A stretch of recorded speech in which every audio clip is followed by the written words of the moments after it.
Kelapa sawit kita sudah dipupuk, tetapi kok buahnya masih kecil saja. Bagaimana sih? Apa sih penyebabnya? Nah, kita akan membahas tentang 5 faktor pendukung yang menyebabkan buah kita yang masih kecil atau buah kita tetap kecil meskipun sudah dipupuk. Assalamualaikum warahmatullahi wabarakatuh, saudara saya semua. Pada malam hari ini kita akan berbagi tentang faktor-faktor apa saja yang menyebabkan meskipun kita sudah melakukan pemupukan, tetapi kok buah kelapa sawit kita tetap kecil. Di sini berdasarkan sumber yang sudah kita merangkum ada 5 faktor utama yang bisa menyebabkan meskipun kita tanaman kelapa sawit kita dipupuk tetapi tidak memberikan dampak bagi berat buah atau fruit set dari tanaman itu. Apa saja? Ada 3 faktor yang given atau sudah ada dari alam atau diberikan oleh Tuhan Yang Maha Esa. Kemudian ada 2 faktor yang bisa kita modifikasi atau bisa kita kontrol. Faktor yang given yang sudah pasti diberikan oleh Tuhan adalah genetik tanaman. Ini sudah given. Tetapi kita bisa menentukan kita menggunakan genetik tanaman yang bagus atau genetik tanaman yang abal-abal misalnya. Jadi kita harus membeli bibit atau kecambah dari penyedia atau balai yang sudah direkomendasikan atau sudah mempunyai verifikasi oleh Dinas Perkebunan. Jangan menggunakan bibit abal-abal nih.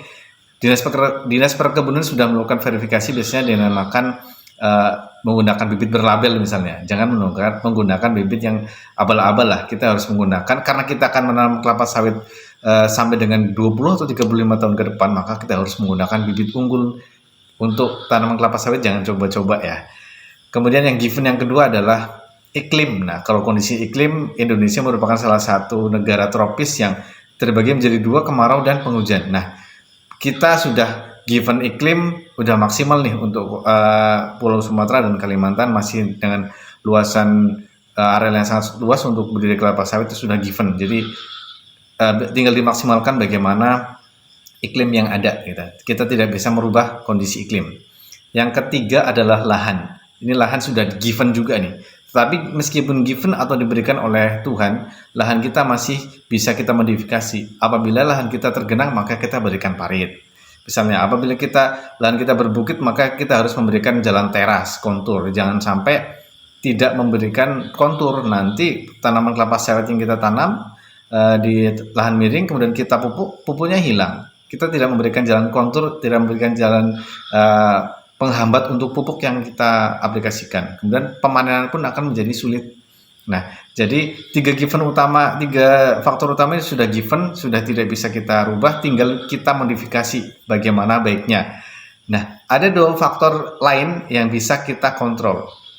Apa saja faktor yang bisa kita kontrol, yaitu faktor kultur teknis dan manajemen SDM atau manajemen panen. Nah, kultur teknis adalah sebenarnya lebih ke pengaturan atau pengkondisian bagaimana kegiatan perawatan, kemudian pengendalian hama penyakit, kemudian pemupukan, itu bisa kita lakukan sesuai dengan jadwal atau mengikuti timing schedule yang sudah jelas. Jangan asal melakukan perawatan misalnya. Jadi misalnya pada waktu kemarau di daerah gambut kita melakukan semprot, sangat berbahaya. Jadi dengan kondisi kultur teknis kita melihat kondisi lapangan.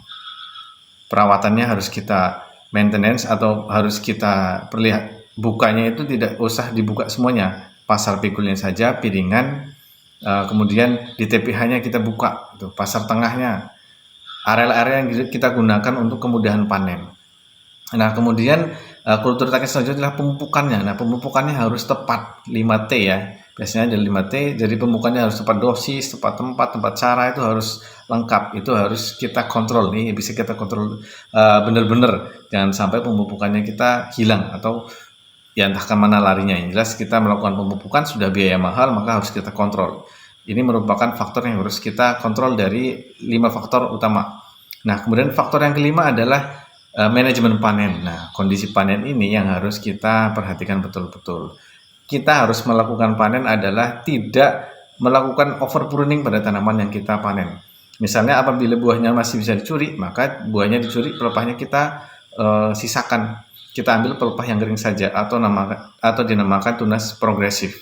Jadi tunas-tunas yang bisa pelepah-pelepah yang masih hijau, yang masih produktif, yang bisa masak, untuk mengisi asimilat untuk beratnya si janjang itu kita sisakan. Jangan sampai kita melakukan panen turun buah, turun pelepah, tapi pupuknya kurang. Nah, kalau turun buah, turun pelepah, pupuknya berlebih ya it's okay, nggak masalah ya kan. Tetapi kalau dulu sawit semua pupuknya kurang, panen buah, turun pelepah ya lama-lama nanti akan jadi over pruning. Tanaman kelapa sawitnya akan mengecil, mengerucut sampai ke atas sehingga buahnya lama-lama makin kecil. Nah, di dalam kultur teknis maupun pengelolaan panen, kita mempunyai dua faktor biotik atau faktor yang bisa kita kendalikan, yaitu pada saat melakukan pengendalian hama misalnya kita memperhatikan bunga jantan. Jadi pada saat melakukan pengendalian hama, melakukan semprot misalnya, kalau ada bunga jantan jangan disemprot karena di situ terdapat kumbang Elidiobius comedonicus. Kumbang ini adalah kumbang yang membantu penyerbukan kelapa sawit. Dengan adanya kumbang, maka si kumbang yang hinggap di bunga jantan akan menghinggapi bunga betina dan akan terjadi berondolan buah sawit itu menjadi berondolan jadi. Berondolan jadi itu berondolan yang terdapat cangkangnya, kemudian di dalamnya terdapat inti kernelnya. Apabila tidak terjadi penyerbukan ya buahnya tetap jadi, tetapi dia tidak ada cangkangnya, tidak ada embrio atau istilahnya calon bibit untuk misalnya itu ditanam lagi, meskipun kita tidak boleh menanam bibit dari buah yang kita tanaman yang kita budidayakan ya, karena tidak selalu menjadi bibit unggul. Jadi ketersediaan kumbang Elidiobius merupakan salah satu faktor utama pada saat penanganan di kultur teknis. Di penanganan kultur teknis kita harus perhatikan ada nggak kumbangnya. Kita lihat pada saat pengendalian hama dan pengendalian gulma biar tidak habis banget, tidak dihabiskan total. Pengendalian total harus kita jaga gitu ya.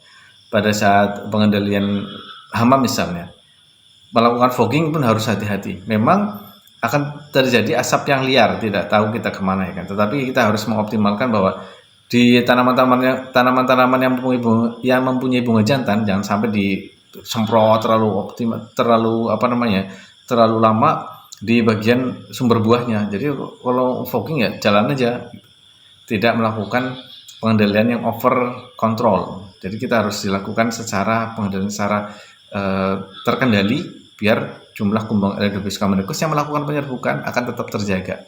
Selanjutnya di manajemen panen nih, kita bisa mengendalikan orang panennya.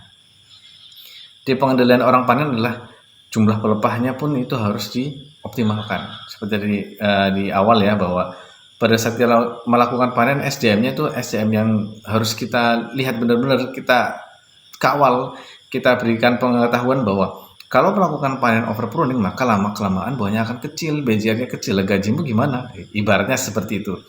Nah, dan SDM pada saat melakukan pemupukan, pupuk yang kita taburkan pun kita harus memanage orangnya, bahwa pupuknya itu harus ke setiap pohon dan ditaburkan di piringan, tidak di pangkal pohon. Nah, itu pun kita harus melakukan manajemen people-nya atau SDM dari petugas-petugas atau orang-orang yang kita bayar pada saat melakukan kegiatan kultur teknis maupun pada saat kegiatan panen. Nah, itu dia 5 faktor utama, yaitu 3 faktornya sudah given dan 2 faktor yang masih bisa kita kontrol. Meskipun 3 faktor utama itu given, tetapi kita bisa mengendalikan nih. Ada hal-hal yang bisa kendalikan dan ada hal-hal yang tidak bisa kita kendalikan. Maka kita mengoptimalkan bagaimana hal yang bisa kita kendalikan itu adalah hal yang bisa membuat tanaman kelapa sawit kita menjadi lebih baik. Oke, semoga pertanian kelapa sawit kita memberikan keuntungan dan kebahagiaan serta kebermanfaatan bagi semua orang. Terima kasih. Assalamualaikum warahmatullahi wabarakatuh.